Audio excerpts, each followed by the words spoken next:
Yeah, cussing is welcome. Maybe not encouraged, but just welcome. All right.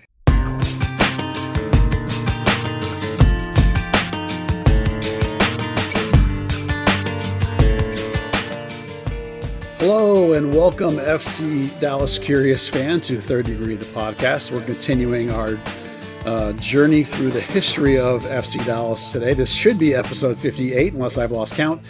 And today we're going to talk about FC Dallas from 2005 to 2009, the early days of the rebrand.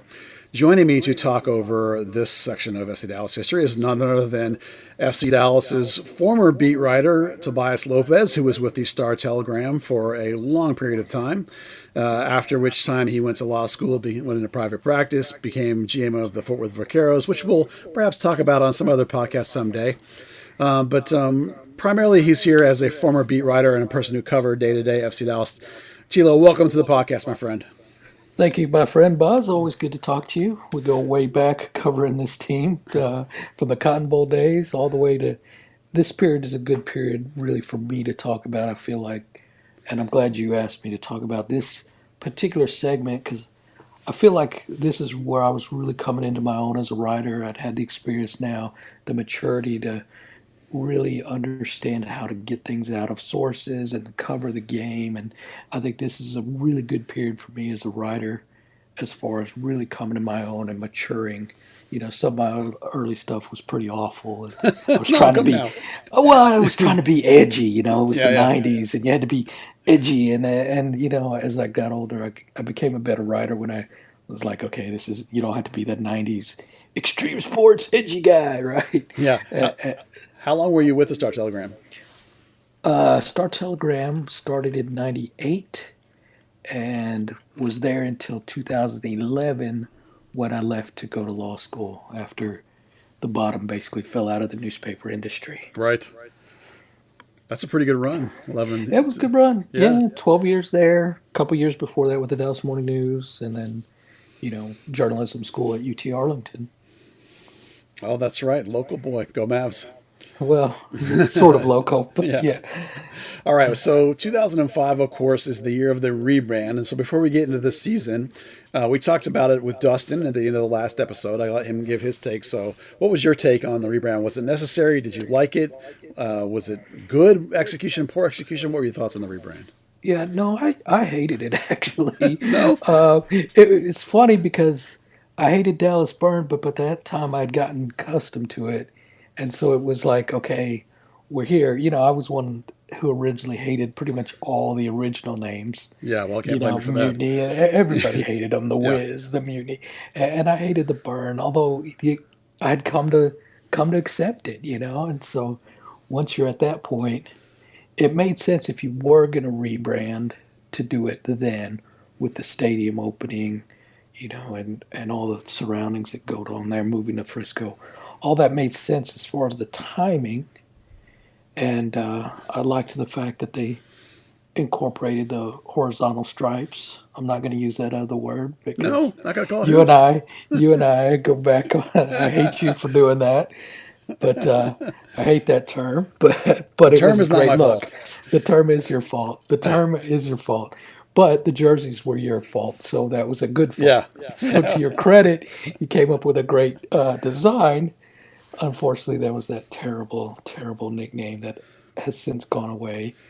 Thankfully, Do because you it's a remember horrible when nickname. Kelly Weller came to us and asked us to quit using the term hoops? You know what? I never used it, so it didn't bother me. I never used that term other than to make fun of it, because I hated it. So it didn't bother me at all when they said don't use it, because it was nothing new for me. Uh, but yeah, it was. I just didn't like it, and you know, look, the whole naming FC Dallas, it's terrible. It's so cliche. It's so Euro poser. It's so wannabe. It so lacks any kind of character or any meaning. Yeah. So if you were gonna rebrand, this was the time to do it and give you that good name. So yeah, no, I hated the FC Dallas. I just thought it was trite and lacked originality and imagination, and it was a real missed opportunity for me. So long story short, they needed a rebrand, but they blew the rebrand. Well, if you were going to rebrand, do Yeah, it now. I'd become accustomed to Bird, just yeah, in a aw shucks kind of way. All right, now that you've established the brand, why not just stick with it, yeah, But if you are going to rebrand, at least do it right. And yeah. and they failed in two places of, okay, we're going to rebrand, we're going to change this history, which we don't really need to do, but at least if we're going to do it, let's do it right. And they didn't do that. So All right, so 2005, 2009 is what we're going to talk about, and we're going to start with 2005, which is Colin Clark is still in charge, coming off of his attempt to sort of rebuild in 2004. 2005, he continues the makeover. FC Dallas is playing at the Cotton Bowl to start that season, but Drew Morris drafted. They sign Roberto Mina. They add Carlos Ruiz. Clarence Goodson becomes the full-time starter. Mark Wilson comes in partway through the season. Ronnie O'Brien is healthy this time. Greg Vanny and Kerry Talley are around. Richard Mulrooney is acquired. Scott Garlick's number one in goal. But I felt in the start of 2005, and I don't know if you felt this way, I felt really positive about all these moves in the spring as I'm watching things come together. It felt like things were going in the right direction. yeah, there's no question, man. I thought this was a team that was ready to really make a run at the title. I mean, they had the right mix of guys that were really, you know, aside from Poppy being on his, he's kind of on his last legs at this point, but he's still a valuable member. Everyone else is really right in their peak years for the most part, and then you've got the guys who you need as veterans with that veteran experience. Man, I thought they had the right mix all the way to really make a deep run, and they had a great year during the regular season, and then just, you know, typical FC Dallas flamed out in the playoffs. Well, we'll come back to that playoffs. That's important later. What did you think about Simo Valakari? He was, for me, he was a pretty influential player at this time. Yeah, man, I loved Simo just as a guy. He was, we'd sit there after practices and just talk for, 30, 45 minutes just about anything, He was just such a personable guy. He really loved being here in the States, having his family here. And he was just no nonsense. Dallas has at that point had a great run of that, what he should have been a number 14, right? You've been a Yes, right, numbers guy, 14. right? Yeah. He should have worn 14 because he was that 14 that we'd had and we had seen and continue to see with guys like him and Ricchetti and just all those great number 14s. He just fit that mold of being that no nonsense workhorse guy, true professional. I really, really enjoyed my time covering him and interacting with him. And everyone else on the team enjoyed having him around as well. One of the other interesting things about 2005 was this is the year that Bobby Ryan made his full conversion to right back, which was a little bit sketchy in the early days. I would think it was fair to say. Yeah, no, it's funny that you bring that up because we didn't talk about this conversation before just kind of jumping into it. But as I looked at 2005, that was one of my key points for FC Dallas fans. If you're a fan of this team and you appreciate history, you have to appreciate first off Bobby Ryan for everything he means to this club. Of course. The great guy that he was. But this was a key moment because the year before you had a lot of glut at forward, and it was just okay. What is this guy going to do to continue to be relevant, to be a part of the team? And he made a move that a lot of guys, frankly, won't do. And I've never understood that of okay, I can prolong my career, or I can be selfish and stubborn and demand I'm only going to play this position. And I've never understood that in any sport. Guys who aren't willing to make that transition. But of course, Bobby Ryan was going to make that transition. You talk about a team guy, a good guy. I think one of our favorite Bobby Ryan things when we talk about that guy was whenever they would do the drills where they'd have about 6 stations set up, and each person would get points for how well they did in the individual drills. You remember what I'm talking about I here? do remember. Yeah. Yeah. And it was always a fight between you and I as to who was going to get. We would bet on who was going to win, and you would I would always want everyone would always want to pick Bobby Ryan because he just Yeah. excelled in practice. He gave it his all. He excelled in those types of settings, and he was also a guy who wasn't afraid to go at somebody as far as a leadership role. He was such a good guy, but he wasn't afraid to tell somebody they were a jackass. Which No, that's true. I'm Yeah. not going to name the people who he told that they were jackasses, but you and I can remember more Yeah. than once him getting on a few of the younger players and kind of putting them in line Yeah. in a productive way, in a leadership way, but in a stern way. He could be stern when he had to. Like any father, right? So yeah, this was a really unique time, and yeah, it took him a little while to adjust, but once he did, he was an effective player out there. Indeed. Perhaps the best player in 2005 was Ronnie O'Brien, who was not only FCD's MVP with the 6 goals and 12 assists, but an MLS All Star, MLS Best 11. Is he the best pure wide mid and crosser in franchise history? Is that a fair assessment? I would say so. I can't think of anybody better.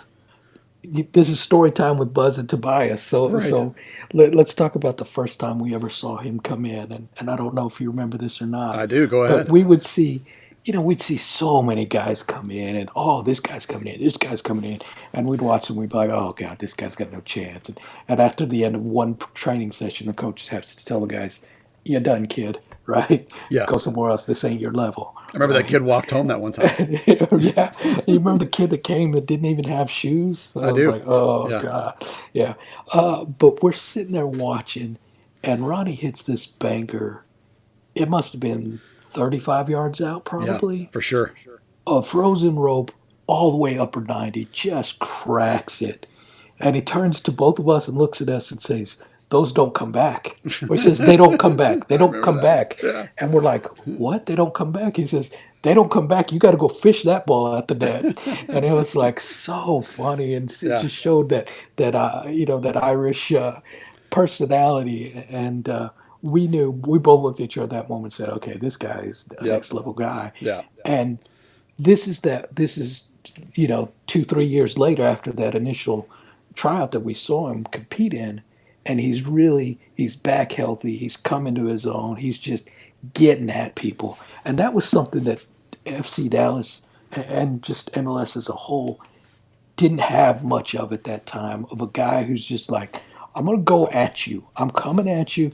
I'm not doing what I'm supposed to do here. I'm not following the formula or the format of now I'm supposed to make this pass. Now I'm supposed to run to this position. Now I'm supposed to overlap. He would just go at guys, man, and it was so much fun to watch.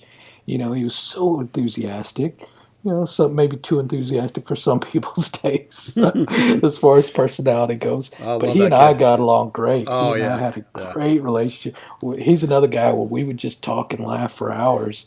And man, this was for sure his best year, and just a joy. If you're an FC Dallas, again, if you claim to be a supporter of this club, a fan, and especially if you're new in the past decade or so, go back and watch some of those where he's just going after people, and it was really, really a treat to watch.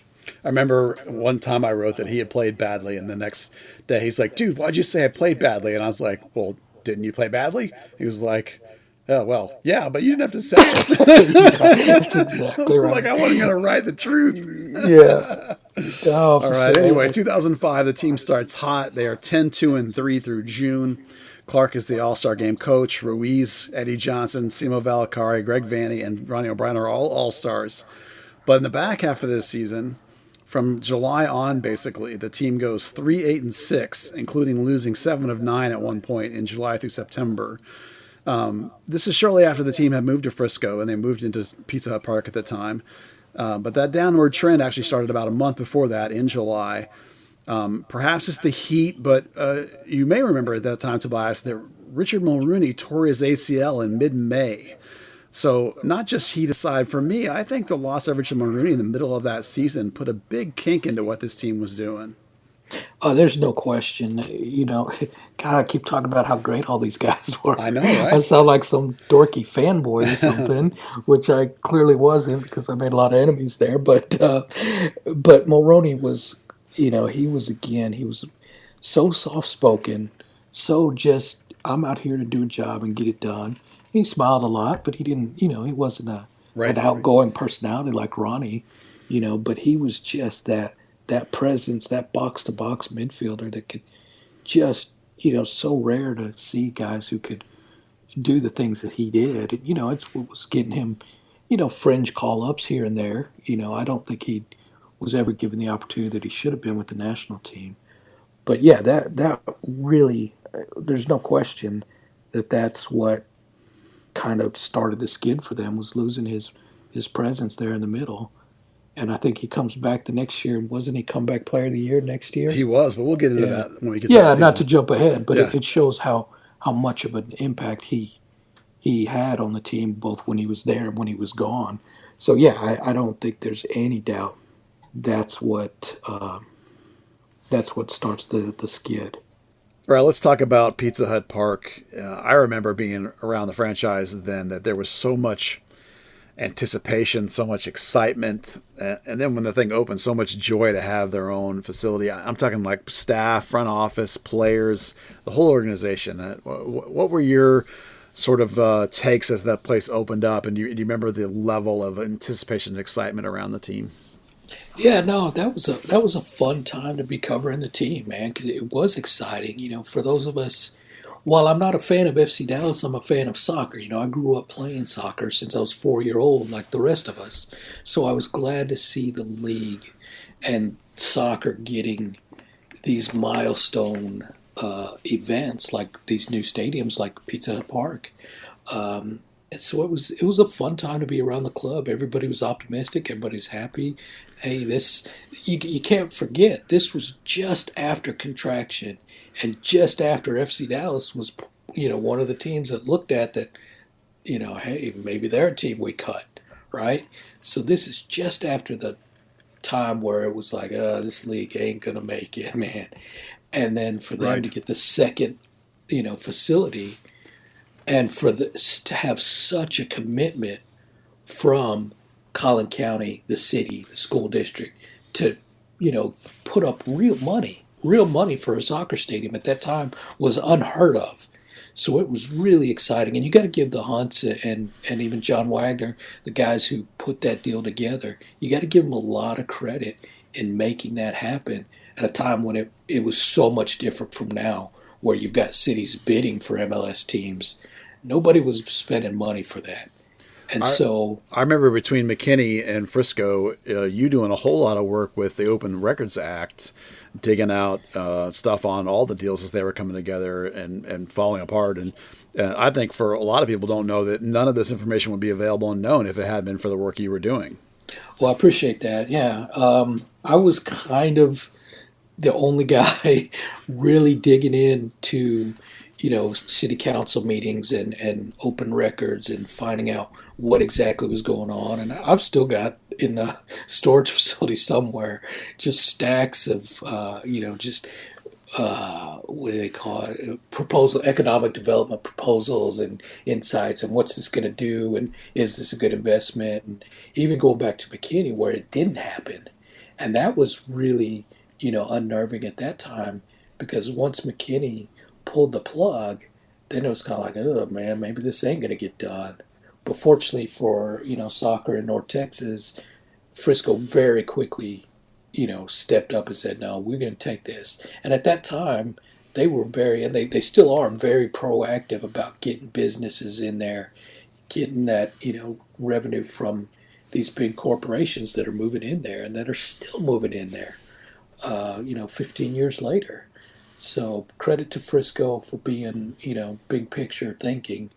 They got what they needed as far as the high school facility, so it made sense for them because they do have some, you know, something to show for it. And all those fields out there that are just, it's great to see 16, 17, 18 fields right next to the facility.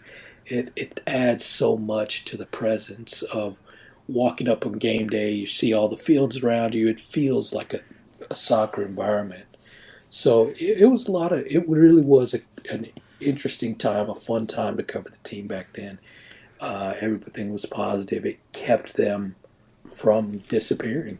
Quite frankly. Those boxes of documents sound like a great long form third degree article in Edge Nudge. Yeah, maybe I have to dig those out. We'll just maybe we just publish them. Just let the people sort through. Chips fall where they may, right? Yeah. All right. On the field, in the second half of the season, we talked about the fade, the collapse that the team had, relatively speaking. But they did go on a tear in the Open Cup. I don't know if you remember. They beat the Wilmington Hammerheads, then the Crew, DC United, and the Chicago Fire all the way to the final. Unfortunately, this was the era, Tobias, and I'm sure you remember this, where you could basically buy, quote unquote, U.S. Open Cup games by bidding to be the host. And so LA Galaxy frequently did that back in the day and used that to their advantage. And Dallas had to go out to the Home Depot Center and unfortunately lost 1-0 on a Herculez Gomez goal. I just remember that being a difficult circumstance for Dallas when they really had no chance because they didn't have the financial backing to pull off the home game. Yeah, I'm such a big fan of the Open Cup. Fortunately, I got to be involved with it as an executive, but we'll talk about that some other day. Yes. But I love the Open Cup. I enjoy that more than actually the MLS season or any of the other seasons. I just love the nostalgia, the romance of the Open Cup, and I'm glad to see they've gotten away from that model where basically, yes, the Galaxy was, and credit to the Galaxy. I mean, look. They put a premium on it and said, this is important to us.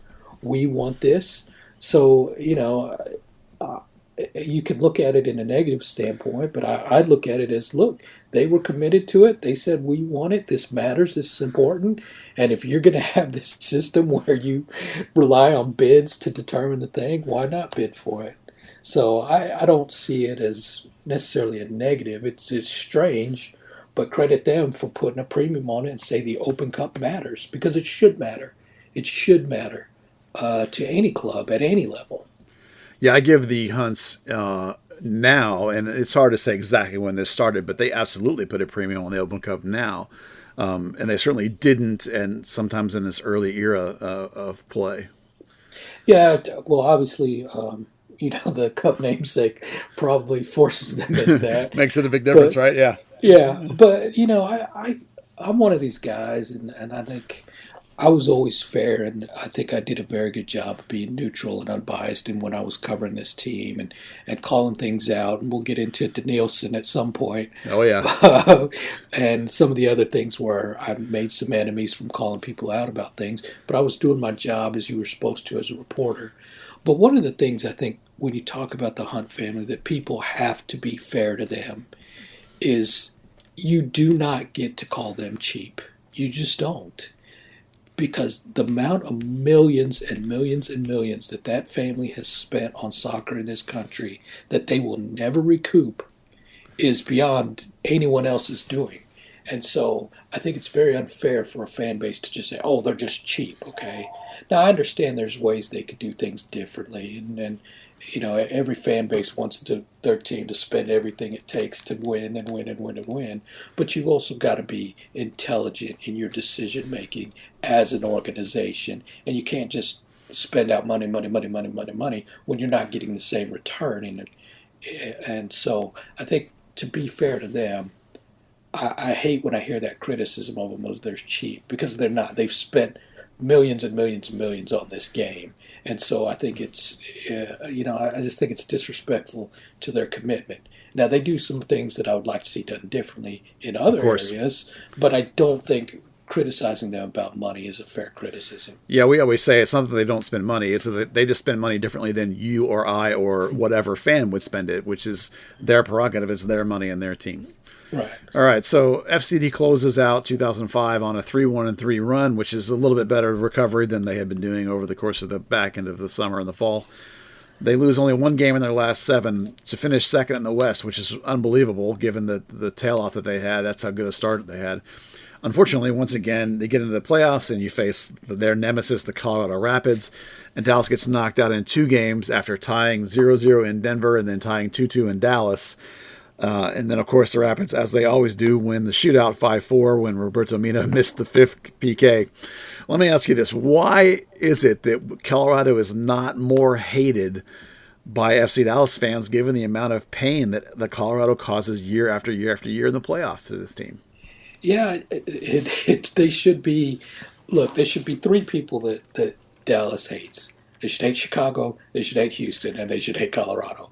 Those should be those teams that Right. you just have total animosity against. And maybe it's because it's hard to hate somebody when all they do is beat you in the playoffs. I guess it's like, oh, geez. Well, I figure I don't it helps hate that them. Colorado stinks so much in the regular season usually, but in the playoffs they just kill Dallas every Right, time. yeah. And in that year, I don't think Dallas did. I don't think they lost to them at all during the regular season, if I remember right. I think let me look at it here. Tie, win, tie. Yeah, so they were 2-0-2 against Colorado in the regular season that year. So everybody thought going into it, all right, well, Dallas has got their number, and it just didn't play out that way. Not in the playoffs, they don't. Yeah, no, for they, sure. they never do. All right, so that puts 2005 in the books, and we'll move on to 2006. And this is when it's come together for Colin Clark's team. All the pieces are in place. He adds Dax McCarty and Dom Oduro in the draft, both of whom become bigger later, but do have impact right out of the gate. Carlos Ruiz is on fire. 05 and 06 really are Ruiz's peak with FC Dallas. Nunez has a good year. Drew Moore becomes the full-time starter. Bobby Ryan is now entrenched a year at right back. Dario Sala takes over full-time in net. Ronnie O'Brien has another best 11 season, but probably, again, we talked about this when we talked about 05. Richard Maroney comes back, and this is the biggest addition, his recovery, just by getting him healthy. That made such a difference, and we'll hit him again in a minute. But the biggest addition of the year, probably by more than a mile, is Kenny Cooper. That guy came in and did things that we didn't expect, and really was probably off the radar of most fans. I mean, people knew the name, I would think, and they knew his dad a little bit, if you were really hardcore, but I don't think anyone expected or knew that he was going to be as impactful as he was. Yeah, I mean, you had to really be keyed into the local soccer scene to know who he was. And there's a big difference between, I was clued in because I was covering all levels of soccer at that point. So I knew of him, and I had seen him as at Jesuit and in the club tournaments that I would cover back then. Because back then we were covering everything soccer. It was a great time to be a soccer guy for the Star Telegram because we were covering everything, and that was before the recession where we had so many staff members that I was able to pretty much be exclusive to soccer, and so I knew about him. And people in the area knew about him, but that was a small group of people. Certainly people on the national MLS stage didn't know who he was. And people don't remember, outside of Dallas, Kenny Cooper Sr. from the Tornado days. But those of us who grew up in Texas knew of all those guys still. But, he came back from England, and he was so big, so strong. Yeah. He was ready to run at guys. And I think we had this conversation so many times of U.S. Soccer wanted Kenny Cooper to be a back-to-goal Brian McBride. They Every coach ever has. Yeah. Everybody wanted him to be Brian McBride, and he was not raised to play soccer that way. His dad, I don't know how many times we sat in the what is the little pub in the floor level? I don't know what they even call it. Champions Club or what? I know what you mean right there. Yeah, whatever. Yeah. Yeah. After every game, the stories posted up. I rolled through the club to leave, and Kenny and all this staff and everybody's still down there drinking beers, and he talked about how Kenny, his son, grew up playing as we're going to go at people, we're going to play the game, we're going to pass the ball. He was a big play the beautiful game guy. And yet, unfortunately, Kenny Jr.'s physique made every coach want him to be just a monster tower, let's ping it and play it off of him. When that was not, it may have been in his physical nature, but it wasn't in his spiritual nature. Well, thankfully for Kenny that year, Carlos Ruiz was a pure 9 center channel, not going to vacate the center channel ever kind of player. Right. And he had 13 goals and 5 assists. Kenny had 11 goals and 4 assists. So those guys were clicking together. And I just remember about Carlos Ruiz, the thing I remember more than anything is how he just drove people absolutely nuts to play against. That guy was just so annoying. Oh yeah, I mean, people hated him. If he's the guy that if he's not on your team, everybody hates him, right? If he's on your team, you love him, and everybody else in the league just hated him. He was so persistent, so pesky, so always scrapping, always diving, always mouthing. I mean, he was just that guy who just drove people crazy, but he produced. And when you produce, you can be that guy, right? Yeah. That's the difference, right? You Yeah. got to produce. If you can be that guy as long as you're producing. And he was producing at that time. So it was, it was you mentioned that he was just in that center channel. Did he ever run much out of that anywhere he played? I don't think so. I think he just camped and put a tent up.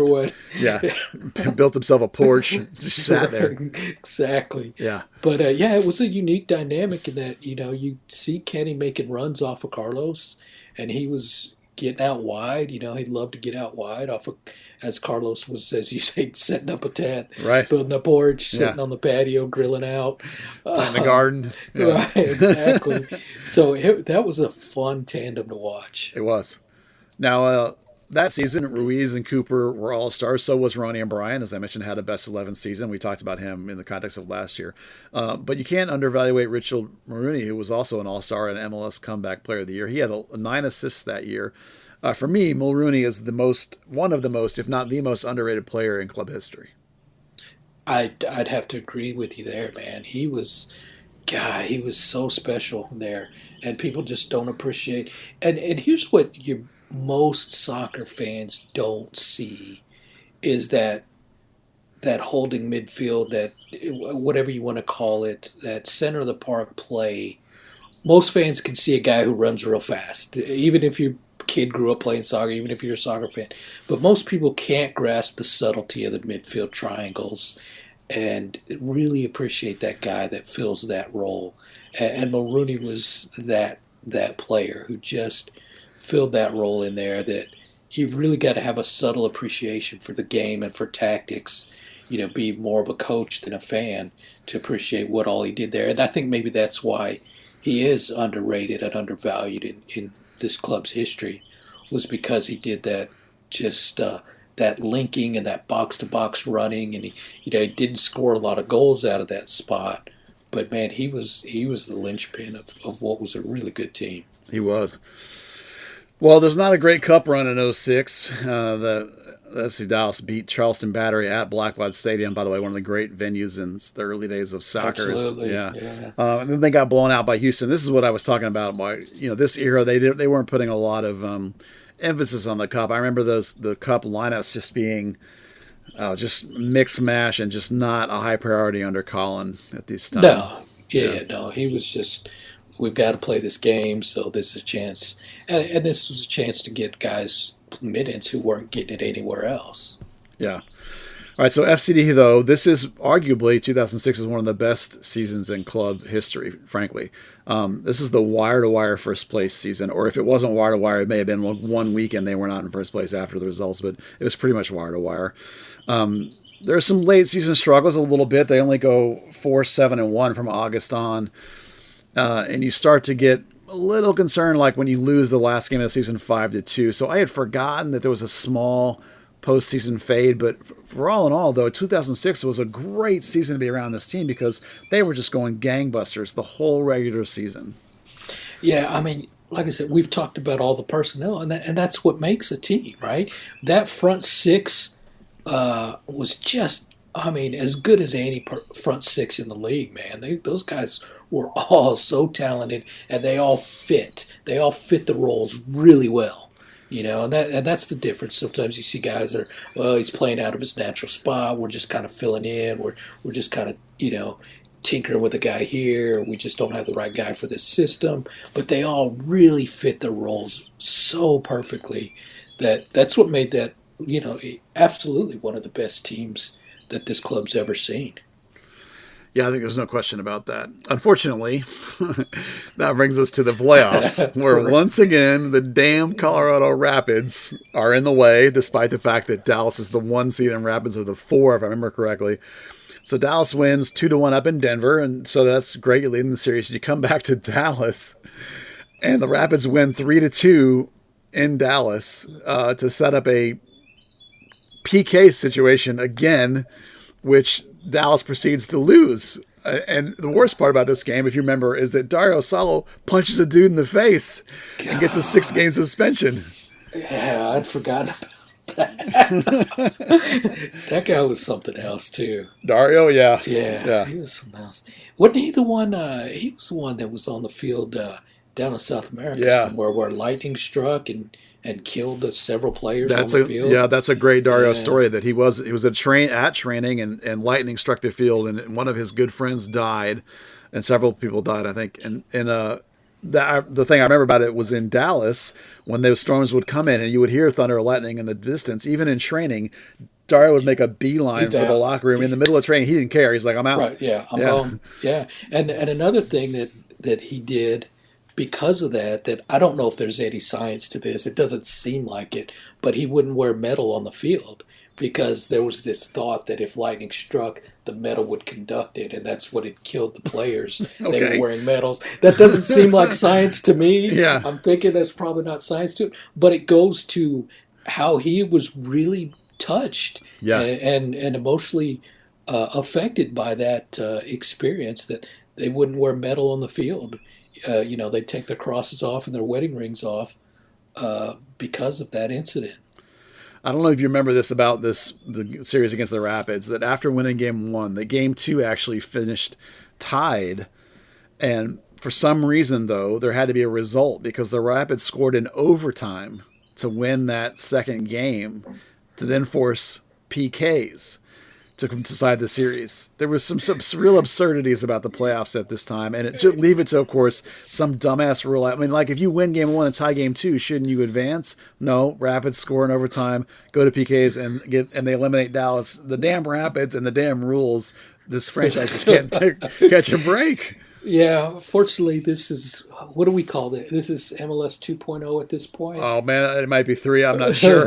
Something like that. But the current state of is they figured it out finally. I remember the old running shootouts from the first game. Oh my gosh! Yeah, in '96. So I mean, at least they were progressing and the clock counting past down. that. Yeah, right. Yeah. Wow. So at least at this point they're progressing, but they still haven't figured it out yet. No, I would say that even now the playoffs haven't been figured out. This day and age. In 2020, we still haven't figured out the playoffs. Yeah. All right, so unfortunately, the Rapids knocked Dallas out again, and the Hunts make, which for me is one of the worst decisions in club history. Then they fire Colin Clark. So what's your wrap-up take on Colin Clark and his tenure as an FC Dallas coach? I liked Colin. He and I got at odds a lot. For a lot of different reasons, but I actually liked him, and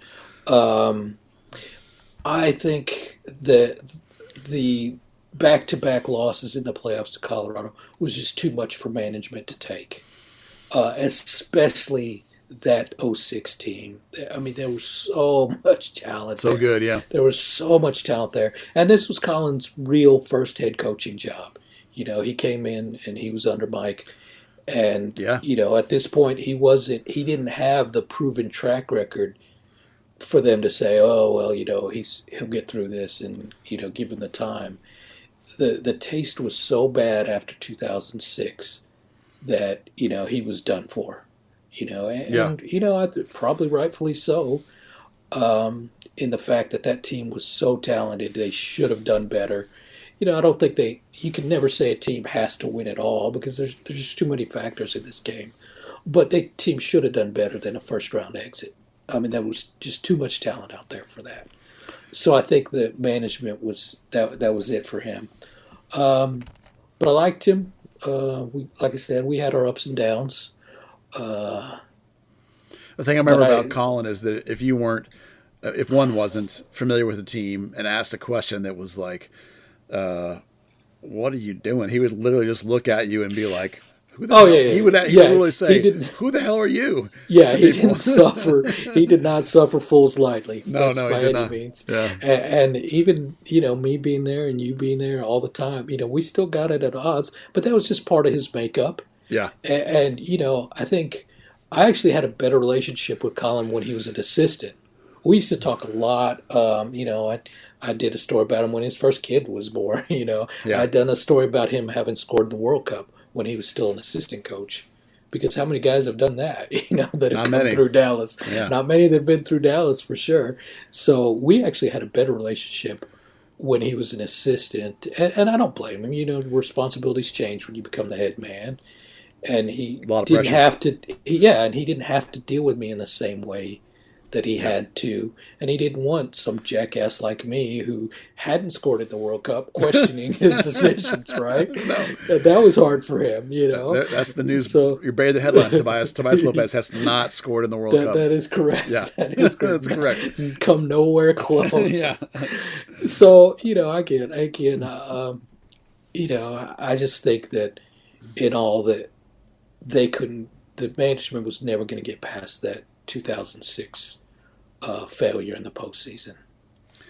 All right. Well, that brings us to 2007 when Steve Morrow was hired. Now, I have the impression, looking back in time, and you may correct me if I'm wrong on this, I feel like the management, if you will, the front office felt like we just need to tweak this team a little bit. And now hiring an assistant is MO for the Hunts. But so they hire the assistant, I think, thinking we're just going to make a tiny tweak. But Morrow proceeds to go into like this complete rebuild instead. So I don't think that's quite what they bargained for. And we'll get into all the moves in a second. But just as a general concept, I think that's kind of where something was miscommunicated there. Yeah, I mean, if you look at '06 to '07 and the success of that team in '06, it's a completely different team in '07. Yeah, it is. It's not, but it is. It's a very different looking team. Yeah, well, so right off the bat, Mulrooney is traded to Toronto insanely. He goes on to win his third MLS Cup when he's in Houston a little bit later. Dax McCarty becomes a full-time starter, which I like. Arturo Alvarez, I can talk well, is a full-time starter, which is a little surprising. Carlos Reed, unfortunately, starts to fade a little bit. Tyrone Marshall breaks Cooper's leg, which isn't really much of a help. And for some reason, Morrow doesn't have a lot of faith in Dario Sala. And you end up with more of a sort of committee approach with Sala and Ray Burse, of all people, in that quite a bit. And then you start to get some really crazy transfers. Ricardinho comes in, Shaka Hislop comes in. But honestly, we can't talk about 2007 without talking about the elephant in the room, the greatest, not to bias you, bust in the history of this franchise, Danielson. Yeah, what a press conference that was. Oh my gosh, yeah. This is one where they hated me. They hated me at this press conference because this was their big, and I don't know if you remember this or not, but this was their big thing. And this was, here we go. This is it. We're spending money. People say we don't spend money. We're bringing in World Cup, Brazil, blah, blah, blah. And my first question was to the guy was, what the hell have you been doing in Saudi Arabia for the last year or wherever he was playing, somewhere in the Middle East? Yeah. Because it was like, I see through this. This is, if you've been in Saudi Arabia or whatever league he was in, I don't remember, somewhere in the Middle Eastern leagues. Yeah, yeah. Well, if you remember, this was you have no business being here. Yeah. This was the era when Lamar had recently passed, and Clark and Dan are basically taking control. And Dan, in particular, is getting heavily involved in moves. And Danielson was his baby, if you remember. And we probably should give Steve Morrow a little bit of credit for making sure that it was only a one-year contract. But this was Dan Hunt's moment of glory, bringing in Danielson. And I was concerned, but not convinced. You at the time, I remember, were like, "This is going to be a friggin' disaster." Yeah, yeah. Well, because again, it's common sense, man, and I get being starstruck, and we want to boost, and we've got this new stadium and all that, but this was not the guy to give you what you were looking for, and you could just see that from his track record. You could see. Anybody with a little bit of common sense that was outside the bubble, not in that room where they're all excited. Oh yeah, yeah, this is great. Oh Brazil. Oh national team. Oh World Cup. Oh Danielson. Yeah, he was on that Nike commercial, right? Oh blah blah. And you just had to be able to separate yourself, and that was one thing that I felt I was pretty good at as a journalist was separating myself and looking at this organization and saying, okay, I'm going to look at all this stuff objectively as a journalist and not as a fan and not as a mouthpiece for the club, and just say, look, this looks like a really bad move to me. And I think it was one of the few times I turned out to be right about something. Yeah. Well, you're right more often than not. But this is what I mean about it being a complete rebuild, right? As we mentioned, Ricardinho, Hislop, Danielson, Mulrooney's traded, Alvarez is in. Cooper, of course, gets his leg broken. I mentioned that. But not all the moves are bad, though. One positive for sure was Juan Toja, who was signed off of his preseason trial and was the club's only franchise that year. He was an impactful player day to day. Well, and that's what's shameful about this is had you spread that money out that you paid for Danielson over 5 years, you'd have been able to keep Toja. Invest that money that you spent on Danielson in a 5-year deal for Toja, and you'd have had a centerpiece for that team for a 5-6 year run, and you'd have been able to keep Toja instead of him going to, was it Romania, I think, or Bulgaria, something, Turkey. Yeah, I don't remember what country it was. And it doesn't matter because it wasn't a league that was any better than your league at the time, but they offered him the money. And had you channeled that money towards Toja after you saw what he could do that first year, if you don't have Danielson laying around, you look at it and say, man, we need to lock this kid in before some Romania, Bulgaria team comes in and swoops him up for a better deal. Steaua Bucharest, Romanian. Okay, yeah, it was Romania. Quick Google. Yeah, there you go. Yeah. Google's your friend. Yeah. So that's really, I think, the shame of going for the flash of Danielson rather than what you find out by the end of this year, what you had in Toja. And people loved him, and you remember, give them credit, they did the Toja Wig Night. Right. That thing was huge. Yeah, it was such a huge promotion. I mean, that got you played nationally. And it was all over the local TV. It was national TV. It was a personality. It was a fun promotion for the fans. It was fun for him. He really enjoyed it. And I don't know if it was this year or the next year that they did it, but it just speaks to what you had, the asset that you had in Juan Toja that didn't stay around for the long term. Well, there were a few other moves that year that were positive. Give me your take on some of these guys. Marcelo Zaragoza, Pablo Ricchetti, and Adrian Cirio are all pretty solid pickups. Yeah, I think of the three, Richetti's the one of note. Zaragoza was that good grinder. You always need those grinders. You need a grinder for sure. He was a veteran, so he had the right attitude in training. He filled that role of the grinder. You can't have nothing. You can't have a fantasy team. You've got to have those grinders. And Zaragoza was good at that. Ricchetti, again, kind of filled that holding center role, doing all the grunt work in the midfield as well, and he was talented at linking up. And I liked him. He was a good character guy. I got on pretty well with him, actually. He was effectively Simo Valakari's replacement. Yeah, and you talk about those guys that have played that role, those Simas. Those basically they should have all been wearing number 14, right? Yeah, they should. The Simas, the Richettis, all those guys in that role that were really, so low-key personalities and just went about their work, were real professionals, had the seasoning from Europe. He was another one of those guys that had professional seasoning that really helped out on this team. So those guys you mentioned, he's the one for me that stands out as this was a really good acquisition. Yeah, you can't blame them for not giving some of those guys the 14 because Drew Moore had the 14 at that time, which is the next guy in that legacy of that number. For sure. All right, so 2007 is a pretty busy year. FC Dallas makes a cup run all the way to the final. And actually, this is the year when the club started to put more emphasis on the cup. So they get to host the final because they're going against the Revolution, who never bid for anything in the Open Cup. But unfortunately, they lose the final in Frisco. Honestly, that was kind of a pretty big gut punch around the organization when you lose on your home ground like that. Yeah, that was one they wanted. You can't say they weren't fully invested in that game. And That was Taylor you know, Twellman being a pain in the butt, if I remember right, in 2007. that sounds right. That sounds right. Um, but yeah, I mean that's kind of where you see things. I mean, I don't know if that's the seminal moment, as they say, but it certainly was one of the negative check marks for that year. Yeah, it was part of that. That put a bad taste in the mouth for the back end of that season for sure. I don't know if you also remember 2007 is the year of Superliga, which is another bizarre entry in franchise lore. The FC Dallas ties Chivas, and I don't mean Chivas USA, I mean the real Chivas. And they tie Pachuca. These games were all in Frisco for some reason. But the crazy, crazy, crazy game of that Superliga was the 6-5 game against the LA Galaxy with the famous Landon Donovan throat slash when he scored the winner or one of the late goals anyway, right into the fan base. It's just one of the most insane games I've ever seen in my life. Yeah, that's funny. Gosh, I wouldn't have thought about that game had you not brought it up, and now you bring it up. This is good. That comes back to mind Yeah.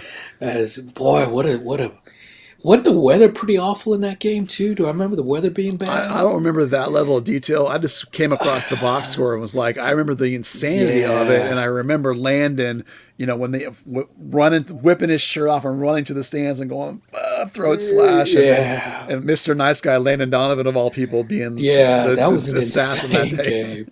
That's a game we need to find and go back and watch, man. Do Mystery Yeah, Science Theater on that thing. I did not have it on my list of 10 games that they should re-air, but maybe it should have been because it was just a crazy, crazy night.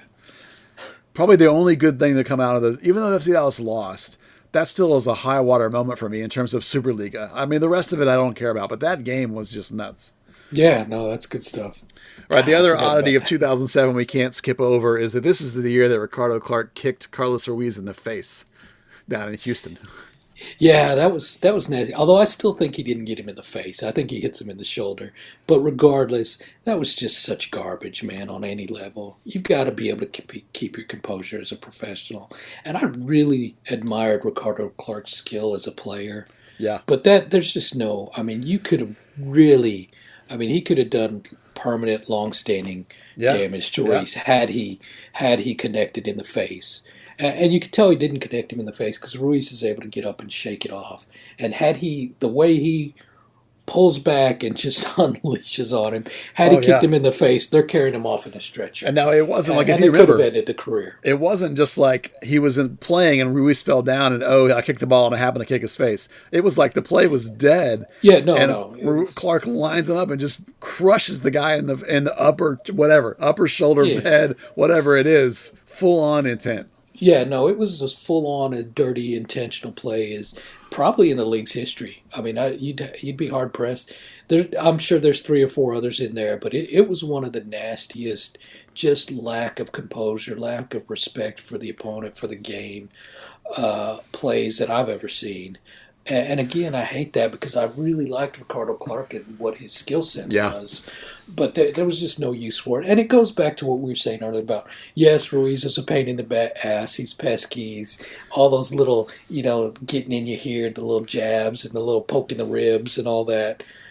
But regardless, you know his game at that point.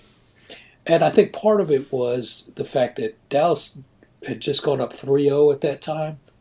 So the frustration setting in that game, and a young player just loses his cool. But even then, you can't lose your cool to that degree. yeah. There's no excuse for it. There's no justification for it. There's no condoning it, saying, well, Ruiz was a jerk. He deserved it. Blah blah blah. No, nobody deserves that, man. Because had he not caught him in the shoulder, chest area, and he did catch him in the head. I mean, especially what we know now about CTE and concussions or Yeah. whatever, he could have done very long-term permanent damage to Ruiz in there. Well, amazingly, as wheels off as that season was, and as insane as that season was, Dallas actually managed to finish third in the West, shockingly. And despite all that, they get a playoff run, and of course, it's against the Houston Dynamo. Thankfully, escaped the Colorado Rapids, but Dallas was had lost every game to Houston that year, so that wasn't looking really positive. They managed to go to win in Frisco to take a 1-game lead, but then proceeded to get absolutely wrecked in Houston 4-1. which leads, of course, to another shootout and another shootout loss. FC Dallas just cannot win shootouts. And so for the third straight year, Dallas is out after round one. It's not. I think in the end, 2007 was a season we'd rather forget, and that's a playoff series that we'd all rather forget, probably. Yeah, well, I mean, certainly it's not it's not a good continuation of a bad trend there. That Houston team was pretty good that year. They were certainly, They were. I would think, the better side of, they certainly showed it over the regular season. And so I think, they deserved it. They were the better side throughout. Do you remember who was in first place in the West that year? Chivas USA. Was it Chivas? Was that the 1 year? The 1 year they were really good, Lord. right before they went away. Yeah. Oh man, Chivas USA. You know what? We joked about me being wrong a lot. I was wrong about Chivas USA, man. I was so on board with that move. I thought there was so much potential when they announced that thing. I thought this was going to be a good thing for the league. I think it could have been. They just didn't send enough, brand name Mexican heroes to LA to get people to buy in. They tried to use like local kids and like fringe guys and Right. just no one knew who they were. And it was just wasn't- like Chivas Light. It wasn't even real. Yeah, it didn't become what it was supposed to be. Yeah. And I think that was, had it become what it should have been, I guess I'll cover myself by saying that was the problem, right? Yeah. It should have been good, and I bought into it, and they just, Chivas Light it was like Chivas Super Light, right? Because it was bad. Yeah. It was just bad, and they were just the red-headed stepchild of the organization. And you could see that, and fans aren't stupid, man. They know when they're being sold a bill of goods, and you already had LA there. I think that's the other thing, that had they put that team in San Diego or hell El Paso, somewhere that didn't already have a team, I think it might still be there. But putting it That's an in interesting LA, idea. sharing the venue, I think Yeah. that I was never on board with that, and I think that was the problem. Is you already had an established club in LA. And I think putting them there was probably the biggest thing, because you probably could have slid by Chivas Light in a market that was starving for soccer, right? Yeah. But you couldn't put it there in LA where they're sharing the stadium and they're getting, well, you only get these dates when LA doesn't want them, and But God, that should have worked. All right, let's move on to 2008, and this is where the wheels start to come off a little bit. Ruiz is traded back to the Galaxy. Andre Rocha comes in, a player I like a bit. Breck Shea, Josh Lambo, and Eric Avila are all drafted, but those guys are a season or two away from helping very much. Dario Sala is now the man in goal, but Chris Bondi leaves, and Blake Wagner becomes a full-time starter, and Clarence Goodson also departs. What did you think of Clarence Goodson over his era in Dallas? I was never real high on him. I thought he was a guy. I thought he was a decent MLS player, but I thought he was just kind of a guy. Just a dude. Yeah, just a guy. He was tall and lanky, but I never really saw it. Well, the person that they try and replace Goodson with is another one of these moves that you and I, if I remember correctly, were scratching our heads. At least I certainly was. I don't put words in your mouth. This one I didn't get at all and was completely mystified by, particularly once I saw him in training, and that is Dulio Divino. The traffic cone, as we called him. Yeah, he was so old and so bad. So God. slow, man. Oh, my gosh. They just got him 10 years too late. Yeah. And that was, again, trying to placate to a certain market and fans knowing better. You had that little segment of, 50 to 100 people that would have followed him to the ends of the earth. But most of the fans knew better, knew they were getting a has-been at that point. And, that was a bad back line at that time. It was, yeah. That was just a bad defense. Yeah, I mean, you had Blake constructed. Wagner, you had Sirio, you had Dulio Divino. I can't remember who was on the right. It was not, well, Drew, this is probably the last season Drew Moore was in town, pretty much. So he was the one good piece in the back line that year. Bobby was still around. Bobby Ryan was still playing a lot. Yeah, because Drew was sliding in middle at times at that point, too. Yeah. I mean, it was kind of a mess, to be honest. Yeah, no, it was just a Lots of Aaron badly Pitchcole in that constructed. year. Yeah, Pitch Collins, when he was one of those tweener guys that you'd see him out wide, you'd see him in the holding, you'd see him in the back line. He was just kind of a wherever we needed a body kind of. He was a good kid, and Yeah. he did his best, but he just was kind of one of those tweeners that was just kind of he was the second generation of Richard Ferrer, right?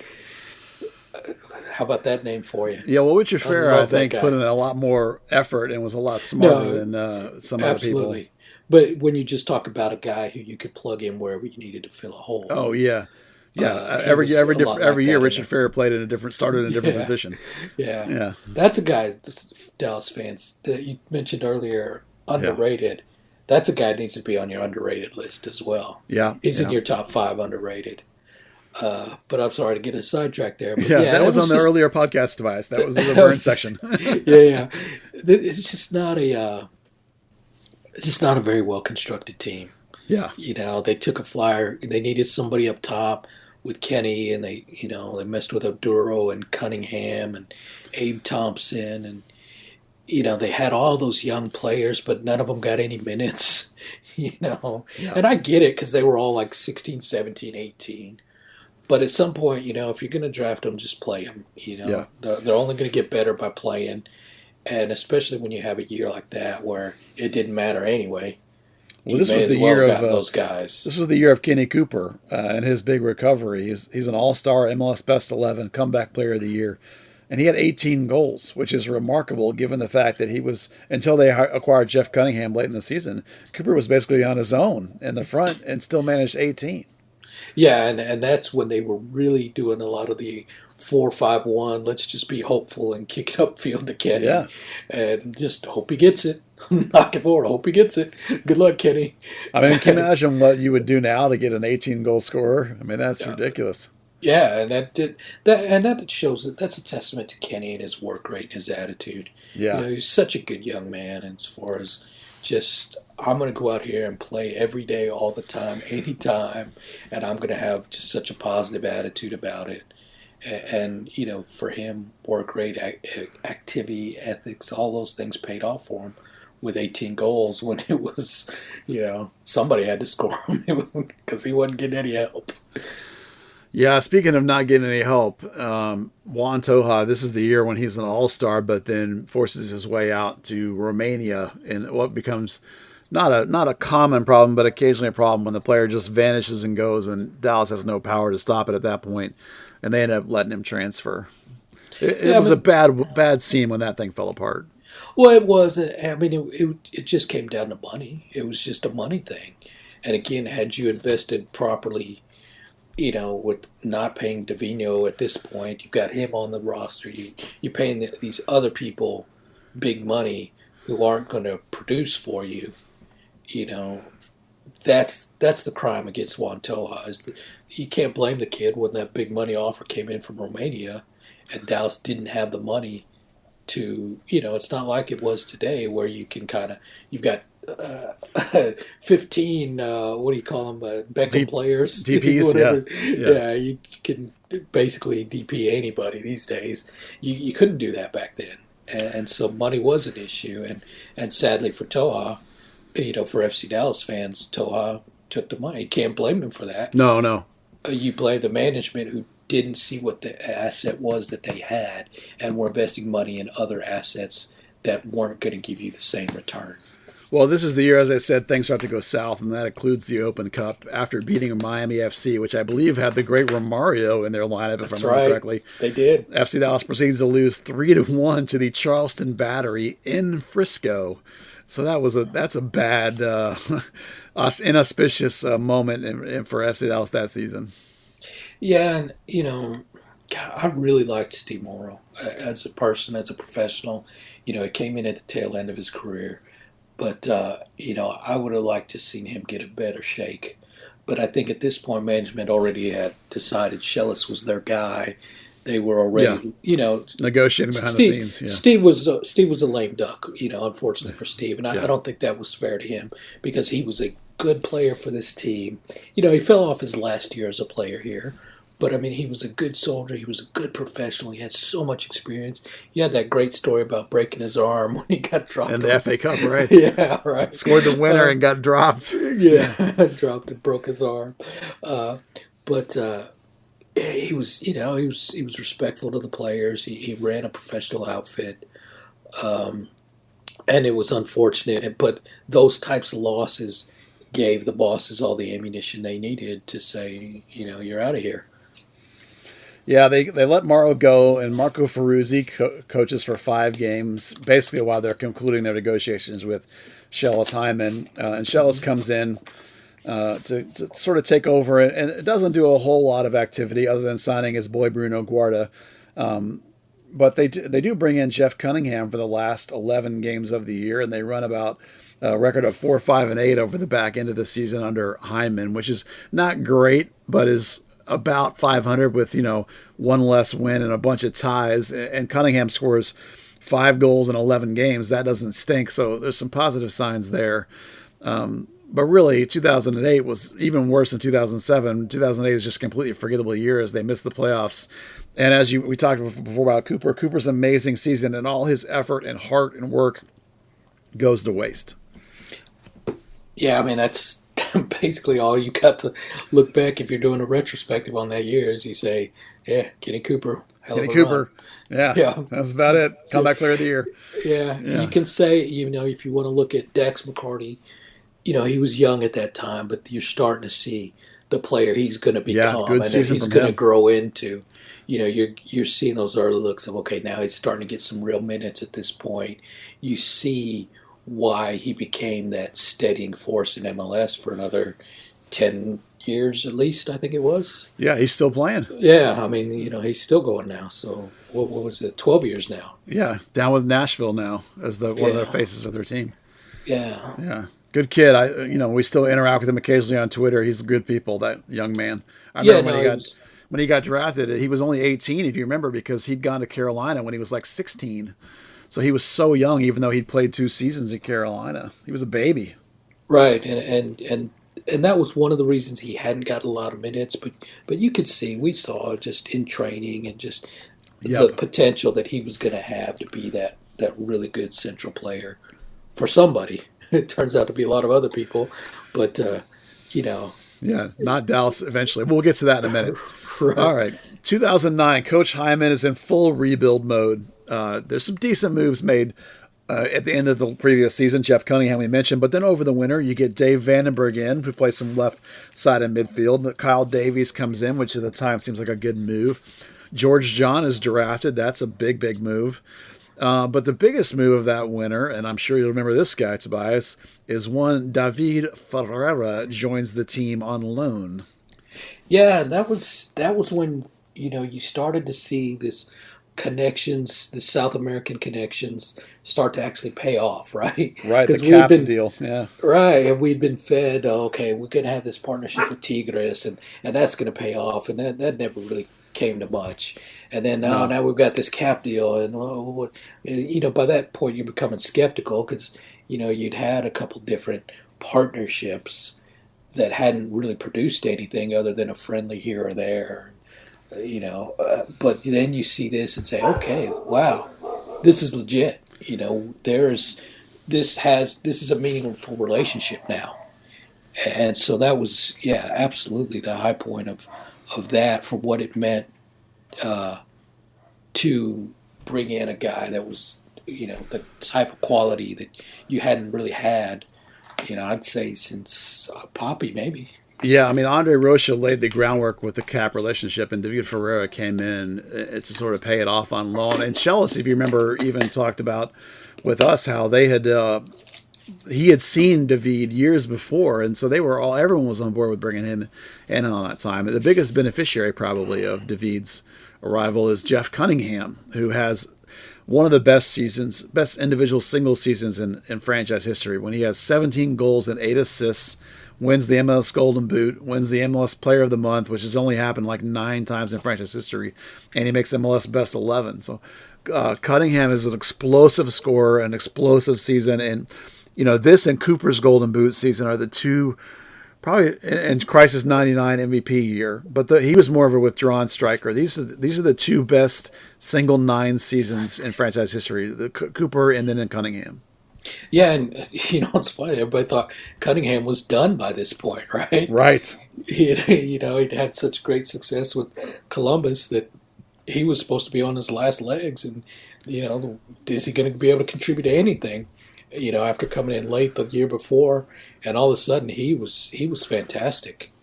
One of the other key pieces that year was Dave Vandenberg on the left wing. Dave is probably the last pure, wide, traditional sort of deep crosser with the team ever had, because after this it's all modern high wingers pretty much. But Vandenberg had 11 assists, and that Vandenberg Cunningham relationship in particular was one of the best wing to crosser to center channel strikers we've seen.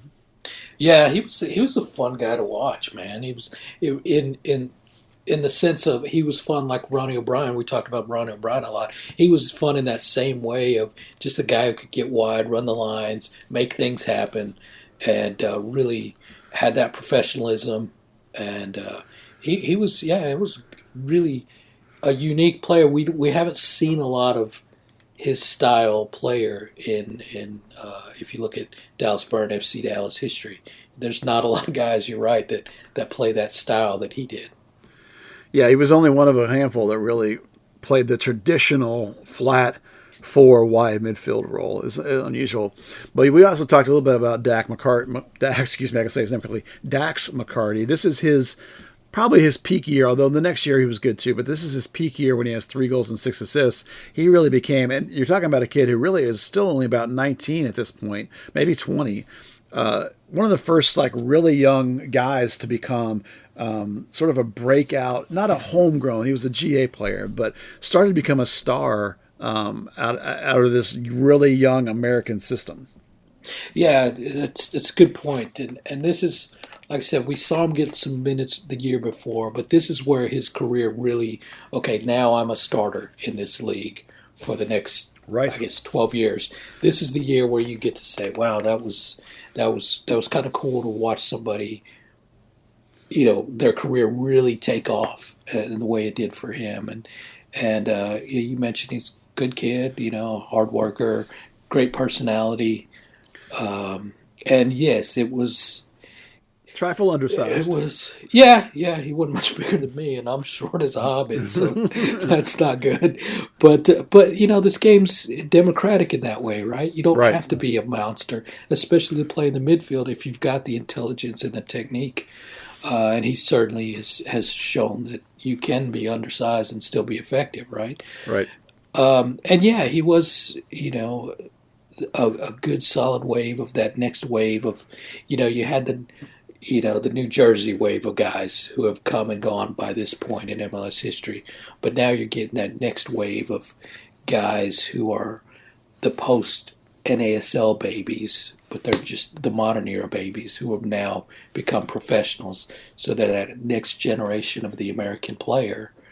And so it is a unique marker in that sense as well. Well, unfortunately, this is another season where the mid-season departure happens, as is a common problem in Dallas over the years. And Kenny Cooper is sold to 1860 Munich. The team brings in Atiba Harris as a replacement, trading for Marcel Saragossa. Not sure that's a straight swap, but in hindsight, Tilo, what do you think of Cooper's move? I'm not sure 1860 was the right place for him. Yeah, obviously in hindsight it wasn't. But it's hard to look at it in that sense of, at the time it was good money for him, good money for the club. Obviously, he's one of those guys that you would have hoped could have been your Dirk Nowitzki player who stays his career at your club. I think if you were going to make a guy that lifer, he was probably the guy you'd want to try to. Yeah. Again, the economics were different at the time, so it's hard to blame him in the different. If it's a different economic time. I'm sure the money was the league hard to turn down. Yeah, no, you couldn't. You had to do it, but you hated to see it because again, he's that guy that you want to just be able to say he played his entire career in Dallas, right? Yeah, this is a what it would have been, because the FC Dallas offense that season scores a absolutely phenomenal 50 goals. That's ridiculous. Cunningham has 17. David Ferreira has 8 goals and 7 assists. And Kenny Cooper has 7 goals in the 15 games before he's gone. So you can imagine, why is this team not good? Well, the answer to that question is the defense is not so great. They allow 47 goals. Again, you're looking at Dario splitting time and goal with other people, and but Hyman starts to rebuild the defense mid-season, because we see Daniel Torres come in, we see Jair Benitez come in, we see Heath Pierce come in, and he trades for his guy Ugo Ehimolu, which cost them Drew Moore, unfortunately. But the biggest move is the mid-season arrival of a vastly, vastly out-of-shape Daniel Hernandez. Yeah, once you start blowing, it doesn't matter the sport. Once you start blowing stuff up in mid-season, that's a problem, man. And very rarely does that ever pan out, right? Good Right. teams aren't blowing stuff up in the middle of their season, right? And no matter the sport, it very rarely, when you do a complete retool in the middle of the season, it doesn't work. You can tweak something. You could be playing 15 games and say, you know what, we're close. We just need a little bit something here. Maybe we just need a better outside back, or we just need a second forward. Small tweaks mid-season. Okay, you can do that and be successful. But this was a full blown. This was as big a roster as far as guys getting playing times and minutes that I remember. And my memory's not great, but it just seemed like there was always a new body out there, a new face out there, and you just can't be consistent. You can't be successful, especially in the back line. Well, you remember, it's hard to remember, but they started the season with a back line of Blake Wagner on the left, Steve Purdy, you remember that name, compared with Drew Moore in the middle. I do now. And Marcelo Saragosa was your right back. So you can understand why halfway through the season, all of a sudden it's Benitez, Ehimolu, George John becomes a starter, and Heath Pierce is playing right back of all people with Daniel Hernandez in front of him. It's a completely different team. Yeah, and it didn't work, did it? Well, it didn't work that season. Yeah, well. I think it got better the next year, but that season, it did not work so well. They also crashed out of the U.S. Open Cup in a bad 0-2 loss at DC United in like just one game, basically. But to be honest, I'm sure Hyman had other things on his mind. When you're rebuilding the team, I'm sure the U.S. Open Cup is not something that matters. And I don't think even at this point, when Schellas is completely reworking the team mid-season, that he was even all that concerned about the playoffs. There is one game that jumps out at me looking at the results, and that's a 6-0 win over Kansas City, when the amazing Jeff Cunningham has 4 goals in a game, which still, of course, is the franchise record. I remember that game just being an absolute dismantling of a team that I'd love to see get dismantled, the Kansas City Wizards, I think, still at that time. Yeah, I mean, that was certainly, if you're looking for something to be happy about. They had a couple of big scoring games that year, if I recall. They did. They scored a lot of goals and gave up a lot of goals. Yeah, that was the problem. But yeah, they had several 3-0, 6, 4 goal. It was insane that way. And yeah, Cunningham's numbers are a little skewed when you throw in a 4 goal game to your totals for the year. But yeah, oof. But in fairness, look, this is Schellas' first real season at the head. Right. It's his first chance to really see, okay, what do I have here? Okay. So you talk about mid-season shakeups don't work, but that may not have been necessarily, well, I wasn't looking to retool everything in one year, but I Right. knew what I had and I knew it wasn't good enough. So we may as well start the building now, start getting that unity to look ahead to the following year. I mean, they finished the season on a 5-2-1 run. So basically, Hyman at that point has set himself up for 2010, essentially, even though he hasn't have enough to recover 2009. Right, and to be fair for him, it did pay off for him for the next year. So you can't really be too hard on what happened in '09 as far as blowing everything up. If you say, okay, this was why we did it. We were looking at it as, okay, look, we've got to sacrifice, and teams have to do that. You've got to rebuild. Every franchise in every sport has to have those rebuilding years. Yeah. So I think when you then go on, and I know we're not going to get into next year, but But when you do go on the next year to have the success that they did, then you say, okay, yes, that was clearly a rebuilding year that started 15 games into the season. Yeah. So since you're not going to be around to talk about much the rest of Hyman's tenure, why don't you give me a sort of final wrap up on your thoughts on him as a coach and what he did in Dallas over the next several years? My relationship with Schellus was good. It wasn't, it was very professional. He was a professional guy. I think if you look at who all the coaches I had the strongest relationship with Mike Jeffries, actually, and then Steve Morrow. Schellis's wasn't good, wasn't bad. It certainly wasn't as rocky as mine and Colin Clark's relationship. But he's, the knock on him was he couldn't win the big one. Fair or unfair, he had a lot of time at SMU and didn't win it when he probably should have, based on the talent pool and having the recruits he had. So I think that's a fair criticism that followed him. And, unfortunately at FC Dallas for his career, you have to say he didn't win the big one there either, right? Right. So I think that's unfortunately going to be the label that people are always going to put on him. Good coach who couldn't win the big one, right? And that's, nobody wants to have that. If you're the coach, no one wants that label on their head, right? Right. All right, well, let's put a cap on the 2005 to 2009 era, the beginning of the FC Dallas portion of the franchise history. A lot of missed playoff chances over the first 3 years. Those damn Colorado Rapids. We see Clark's rebuild, Morrow's rebuild, Schellis's rebuild. It seems like a lot of guys maybe not getting the full run they should have. A lot of guys maybe falling out in the playoffs when they shouldn't have.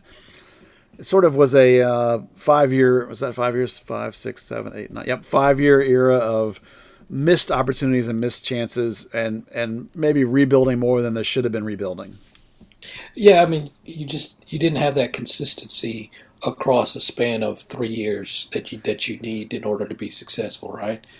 At least three, yeah. Really missed opportunities. I mean, you just got to say '06 is the year you have to look at in that stretch. Yeah. If you want to say missed opportunities. That was such a good, talented team. It really was a good team. That was, that's what, if you're going to list your top, what are we at, 25 years now? 25th season has been canceled. So, yeah, that's true. So, yeah, you've got to say that's one of your top, top five talent-wise, maybe top three talent-wise. Well, that's why it's just a shame that team got dismantled in 07 instead of continuing.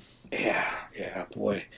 That's rough looking back at it like that. I know, now, man. right? God, I forgot how good that. I mean, at the time, I was like, "What are you guys doing? This team is amazing!" And they're like, "No, we're getting rid of the coach." I was like, "Oh my God, what is going on?"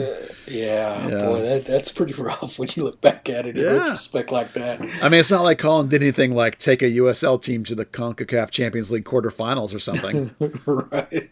It's not like he's a bad coach. Well. Oh, well. There's a lot of oh wells in the history of FC Dallas. I feel like, oh, well. Kind of is. Yeah. Kind of is. God love them. God love them. Yeah. Well, Tilo, I think, I don't know if you feel like I do. There are many days when I scratch my head and I'm quite frustrated. And then sometimes when I sit back and look at the big picture, I think I remember growing up with nothing. And I remember that we now have a league, and we've had a league for 25 years, and the Hunts are part of that team surviving and being here. And so lots of times I'm so thankful that we have a team to cover, you and I, or did, and we have a chance to have Division I soccer in our backyard. And so some days I'm so blessed and thankful that this team is here and exists, and some days I just want to tear my hair out with how bad they are. And it's a real roller coaster of emotion being a follower of FC Dallas, whether you're intimately super focused, super fan, or whether you're sit back and on your sofa every once in a blue moon and watch a game. It's frustrating all up and down the spectrum. Well, yeah, I mean, we have two different perspectives on it, but certainly I don't have the emotional attachment to it that you do and a lot of fans do. But I would say to them, look, you need to be thankful that there's a team in this city, because there were a lot of times where it almost didn't happen, including '96 when they first launched the league, and the commitment of the Hunts. I would do things differently if I was managing that team, managing that program. But you can't again be critical of their commitment. That's just not a fair criticism. That's not an intelligent criticism. And I think in life you should try to be both fair and intelligent. I think those are two pretty good qualities to have. And if you're going to just make the criticism of, oh, they don't spend money or whatever, well, that's not fair. That's not an intelligent criticism. You owe them a lot of thanks that there's professional soccer in this Metroplex. And yes, Frisco's a haul from Fort Worth, and I should make that haul up there a little more often. I haven't made it You should. since I quit covering the team. And that's on me as a soccer person in this market. You should be out getting to at least a couple games a year just to support the game. And Well, you've been say, busy you know running what? another team, so I forgive you for that. Yeah, well, let's do a podcast on that. We That'll will. be We fun. will. Yeah, for sure. And let's do a podcast on what's next for Tilo too. So, Yeah. but you have to give them the credit they deserve as a family, as an organization, for keeping professional soccer alive in this market twice. Twice, let's not forget the NASL days. Yeah. And days when, there was that gap between when the sidekicks were around and before MLS really hit. That, there was nothing. And when I was a player, I wasn't MLS level, but there was opportunities for me just to be a minor league level player, which I had the ability to be. There wasn't, a whole lot of minor league out there now. And now you look and there's a minor league team every 15 minutes. So, and that's all, Yeah. because of people like the Hunts keeping this game alive here. As much as people complain about MLS sometimes, I want to say, a lot of places in the world, the pyramid and the pro teams are propped up by this gigantic, humongous culture of soccer that runs all the way from the bottom to the top. Well, in this country, the culture of soccer is propped up and held up by Major League Soccer. If Major League Soccer didn't exist, would we have 4 layers of pro and semi-pro teams underneath them sort of dangling off the umbrella that they're sort of creating? I don't think that we would. I think we would be stuck in an era of the ASL in like the early 90s, which was basically like a semi-pro league at best. No, you certainly you wouldn't. And again, people are like, oh, MLS sucks. Oh, it sucks. It's terrible. You know what? It ain't a bad league. It's just not. And you just have that inherent bias in yourself that you need to get rid of because, again, that's neither intelligent nor fair. Because, look, you can talk about the Premier League, but the bottom end of the Premier League ain't good soccer. Okay, it's just not. It's not any better than MLS. The bottom 4 or 5 teams, and then the Champions Division. It's not any better. But you've been conditioned to think it is because they've been around for 100 years. But MLS isn't a bad league. It's not a bad league, and you ain't good enough to play in that league either. Okay, let's get that out of the way right now. So many people that come up to, oh, I could play that. No, you couldn't. I've seen you play in club on weekends. I've seen you play at the facility. You ain't good enough. I have my people tell favorite me is that to be- all the line. My favorite is when you're in the stands and some guy's like, man, I'm better than that guy. No, you're not, Yeah, dude. No, you're not. No, you're not. And no, you didn't blow your knee out, and that's the only reason why. No, that ain't why you're not out there. You ain't out there because you ain't good enough. Because it's a good league, and it deserves credit for being here, and it deserves credit, and it deserves support. Because if you're gonna say you're a soccer person, then you have to support that league, or else you're just a phony, right? Right. You're just a selfish phony, and you're a guy who doesn't really get the game. Sport local soccer. Yeah. All right, one last question for you. Last question for you. Who's your favorite player to cover during your tenure of FC Dallas? Favorite player? There's a lot of good ones at the top. Well, you give me a couple then, like interaction, it would come- helpful, well, bad, good, favorite- exciting. Favorite would come is clearly Poppy. Yeah. I mean, you can't say enough about that guy. Just professional. The Jordan Stone story. Have you told that on your podcast? No, go, please do. Okay. So, and you were part of this time. Yeah. Jordan Stone was a young player out of the developmental academy, and he was going to be the next big thing as a holding midfielder. And Poppy had taken him under his wing, which he did with a lot of the young players, was teaching him how to be a professional. And Jordan just didn't have, he's a great kid, but he just didn't have that next level of killer instinct. It wasn't cutthroat. Killer attitude Yeah. to play, especially play in the midfield where they wanted him to play. And we're going out to training one day, and I believe you were there as part of this. If not, you heard the story. And Poppy tells Jordan, okay, when we get out there today, you're going to kick me as hard as you possibly can. I want you to come in and I want you to foul me all practice long, and I want you to get mean and nasty. It's okay.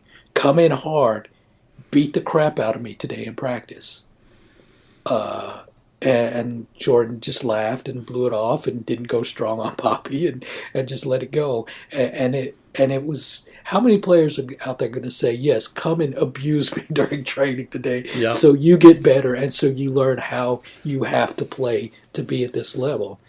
And it just showed the character and the quality of Poppy and how he cared about young players. And you saw that reflected when he became a coach, right? Yes. He was the guy who brought up young players and gave them playing time, right? And we saw with Jordan, again, a good kid who he went and became a fireman or something like that, I think. I don't went back to school. Yeah. He left and went back to school, and it wasn't for him. And that's not a slight against Jordan because he was a great player and a great kid. He was. It wasn't, for a lot of reasons, people don't make it at the next level. And for him, it was just, his makeup. Jordan had all the tools to be a great six. He had all the physical skills. He had all the ball skills. He had all the mental understanding of the game. But he did not, as you say, have that tough streak. You remember Poppy called Simo a criminal on the field. We've talked about that before. That's what Jordan was missing, and Poppy was trying so hard to bring it out of him. And you're right that's just the kind of mentor he was, trying to make younger players become better than they were. Even as a player, this is now, not as a coach. Yeah. So in all the years I covered FC Dallas, I don't even remember when it was now, but in all the years, it was a lot of them. Poppy would without question be number one, and then after you get into Bobby Ryan, obviously. Of course. Yeah. He won me a fair share of my lunches, if I remember correctly. Bobby Ryan. Yes, I was buying your Chick-fil-A because of Bobby Ryan. Yes. Yeah. But yeah, Poppy and what he means to the club, his name should be put on a slab somewhere out there at some point. If it's not already. I don't know if it is or not. I don't think it is. He's on my Mount Rushmore. That's a thing MLS is doing. Let's do that for real fun to finish off this podcast. MLS is doing this series of 4 names, Mount Rushmore of a franchise. And you can go first, or I'll go first if you want me to, with your 4 I bet it's probably the same, but it's go ahead. Who do you got? It's Lamar first. It's Poppy. No, players, not Lamar. Oh, only players. Yeah. Okay. So then if you're just talking players, you're talking Poppy, Jason, Bobby. Who's my 4th then? I don't know. Who's your 4th? Well, my 2 that you don't, are David Ferreira and Matt Hedges. Those are my 2. And I left Bobby Ryan off because Bobby Ryan for me is a cult hero of the team. A lot of that is based off of his community interaction and his television work and his love of the game and his love for the fans and all that kind of stuff. And so for me, a little less as a player, I don't have him on my Mount Rushmore, despite the fact that he's one of the most important people in this franchise's history. That's different than my Mount Rushmore of playing, which is Pareja, Kreis, Ferreira, and Hedges. Those are my 4. Yeah. So you're just saying only skill, right? Well, I think if you're going to do a Mount Rushmore, you got to do a little more than that. But no, I think it's contribution on the field is what I think it is for me. Of players. Bobby played a lot of games for this team. He did. But for me, he's not a better, more significant player than those other 4. Yeah, I guess I just weigh into the complete picture. Yeah, if you include all the off the field things, then obviously he's in there in front of David Ferreira. But for me, when you talk about players, I had to go with the guy that was one of 2 league MVPs and took the team to probably carried them almost single-handedly to their only cup in history, because he didn't have a lot of help on that team in 2010. Yeah. So I guess he's my 4th then. Yeah. So then we just disagree on, you got Hedges instead of Ryan. I do, with Hedges now being all-time up there in the top ranks of games and starts and a defender of the year and all that stuff. Yeah, he's a hell of a player. Yeah. All right, my friend, thank you for coming on and talking about 2005 to 2009 of the FC Dallas history. We appreciate all your time on this podcast today, but also all your time of service reporting on the Dallas Burn and the FC Dallas when not a lot of people were doing that. I appreciate it, man. Anytime, you know that. All right, thanks for listening in. If you tuned in and stayed this long, if you like this podcast or any of the other work we do on thirddegree.net or on Twitter or on Facebook, You can support us at patreon.com/third degree. And these times are tough for everybody I know, and that includes all of us who are struggling with work as well. And if you can help us in any way, that would be awesome. Be sure to tune in probably next week, when we continue our look back at FC Dallas history, and we'll start with the 2010 run to MLS Cup with a guest that's yet to be determined. It'll be another mystery guest. So again, thank you, Tobias. Thank you, all your listeners, and we'll see you next week again on Third Degree, the podcast.